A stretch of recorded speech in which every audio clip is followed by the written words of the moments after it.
the administration. What does that mean?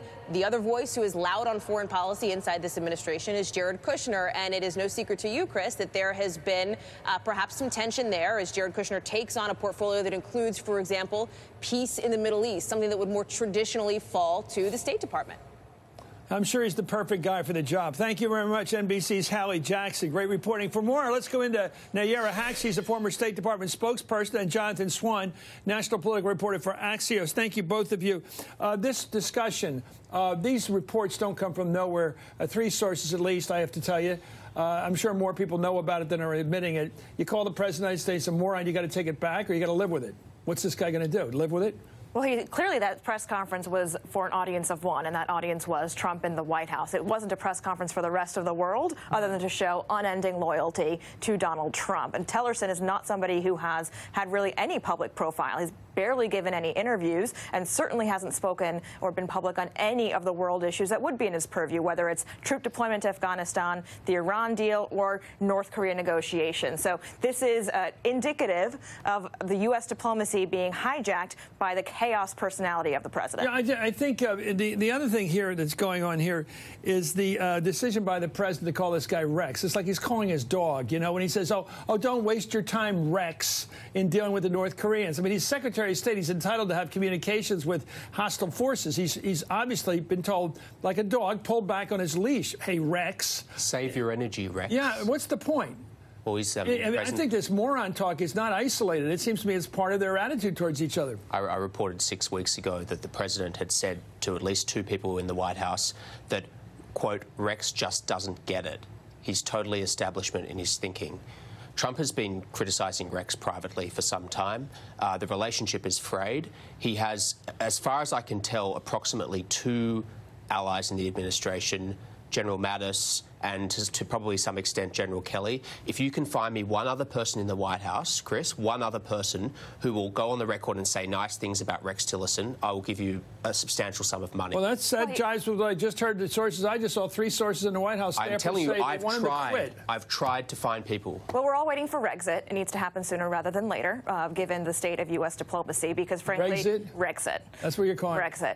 Because frankly, what Rex Tillerson said about the President of the United States is something world leaders have been saying for quite some time. It may be undiplomatic, but it's frankly what they're thinking. Yeah, but the world leaders aren't working for the guy either. No, but unfortunately Rex Tillerson is. And so when in public statements like this, what ends up happening is you undermine the U.S. position around the world, and everybody else is now setting the agenda in the Middle East and Asia, because Rex Tillerson has not been given, because of these petty personality disputes, has not been given a staff. We don't have ambassadors. I know. He can't get anything confirmed. He can't get anything done. He can't even get it to the Senate. He can't get the White House to agree to people. We do not have an ambassador to South Korea that either one of them can agree on right now. Well, as Hallie Jackson just mentioned, Senate Foreign Relations Committee Chairman Bob Corker addressed the Tillerson controversy this morning. Let's listen. He ends up not being supported in the way that I would hope a Secretary of State would be supported, and that's just from my vantage point. And but I've never, I have no knowledge of the comments or anything else. I think he's in a very trying situation, trying to solve many of the world's problems, a lot of times without the kind of support and help that I'd like to see him have. I think Secretary Tillerson, Secretary Mattis, and Chief of Staff Kelly are those people that help separate our country from chaos, and I support them very much. Well, there's an astounding moment in the film Game Change, which reenacts a moment in which John McCain is told by one of the staff people, I think it's Steve Schmidt, that the person he just picked for a running mate, Sarah Palin, quote, doesn't know anything. And now we have this scene in July where the president is being briefed about the world, being told, now this is Afghanistan here, this is Iran, this is Iraq, being told where all these countries are, they're troubling to us, and why we have to play a role in keeping our forces in Afghanistan. And out of the meeting comes the Secretary of State and calls the president, at that moment, a moron. This is serious business. He's saying, the man in charge of foreign policy, the president doesn't know what he's talking about. Well, the president hasn't been able to explain why several countries are on the Muslim ban list. When, from the travel ban specifically, right. No one in the national security community can really understand why a partner like Chad in counterterrorism is on the list for not being allowing any visas or refugees into this country. So, and the president was directly asked that question and couldn't explain it. Has yet to come forward with what the real strategy or intention is behind the sending 8,000 troops to Afghanistan. What is the end goal? And we still don't know, other than some bombastic statements, what the end game is for him with the Iran deal coming up and the recertification. What you have instead are the people who work for him making statements and making policy, but then getting undermined by him. And Corker said it best. These people in the cabinet are supposed to be the vanguard against chaos. Chaos in this case is Donald Trump. Well, by tomorrow morning, Jonathan, everybody who pays any attention, reads any newspaper, watches Morning Joe, does anything, is going to know the president's been called a moron by his top foreign policy guy.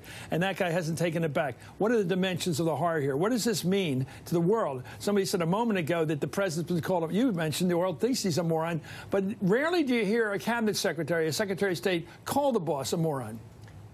In order to be, your power as Secretary of State depends entirely on your relationship with the president.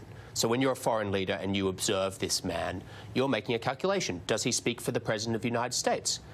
Objectively, he doesn't. I mean, he literally doesn't. Like, he says things, and then 24 hours later, the president says, don't worry, Rex, save your energy. I mean, we are literally seeing a Secretary of State being diminished by the day, and it's very hard to see how people could take his word as gospel. This crowd's having problems. They're coming apart. This isn't the first time tensions between the Secretary of State and the president have spilled out into the open. Here's what Tillerson said about the president's handling of the violent white supremacist rally down in Charlottesville in August. Let's listen.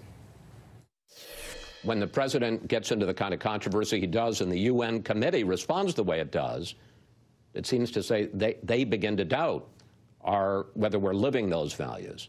I don't believe anyone doubts the American people's values or the commitment of the American government or the government's agencies to advancing those values and defending those values. And the president's values? The president speaks for himself, Chris. Whoa. Anyway, thank you, Nayyera for joining us tonight, and thank you, Jonathan Swan. Coming up, President Trump meets police.